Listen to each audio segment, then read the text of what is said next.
नागपूरमध्ये मोहनजी भागवत संघाचे सरसंघचालक, महाराष्ट्राचे मुख्यमंत्री देवेंद्र फडणवीस आणि केंद्रीय मंत्री नितीन गडकरी यांच्या उपस्थितीमध्ये महाराष्ट्राचे आराध्य दैवत छत्रपती शिवाजी महाराज यांच्याविषयी RSSनं बोलवलेला हा धीरेंद्र शास्त्री भोंदू बाबा छत्रपती शिवाजी महाराजांबद्दल अवमानकारक बोलला।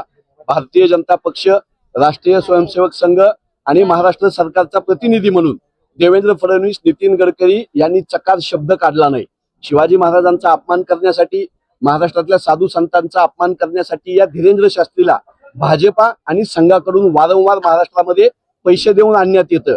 1-1 कोटी रुपये त्याला फीस दिली जाते आणि महाराष्ट्राचा अपमान, शिवछत्रपतींचा अपमान करण्याची सुपारी देवेंद्र फडणवीसांनी संघाने या धीरेंद्र शास्त्रीला दिलेली आहे। नागपूरमध्ये छत्रपती शिवाजी महाराजांचा अपमान होत असताना नितीन गडकरी, देवेंद्र फडणवीस, मोहन भागवत मूग गिळून गप्प बसले होते। या धीरेंद्र शास्त्रीच्या शिवाजी महाराजांच्या अपमानाला यांची मूक संमती होती, याचा निषेध करण्यासाठी नवी मुंबई जिल्हा काँग्रेसचे अध्यक्ष रामचंद्र दळवी यांच्या नेतृत्वाखाली आज निषेध आंदोलन इथं करण्यात आलं। धीरेंद्र शास्त्रीच्या फोटोला आम्ही चप्पल न मारू।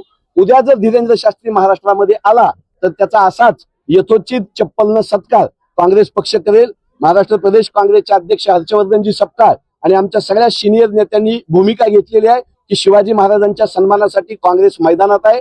धीरेंद्र शास्त्रीचा बंदोबस्त या सरकारनं करावा, अन्यथा काँग्रेस पक्ष आमच्या पद्धतीनं त्याचा सत्कार केल्याशिवाय राहणार नाही। त्याला चपलेचा हार घालून त्याची धिंड काढण्याची आम्ही इथं आज घोषणा करतो। माझ्या चॅनलला सबस्क्राईब करा आणि बेल आयकॉन दाबा, जेणेकरून तुम्हाला माझे नवीन व्हिडिओ मिळतील।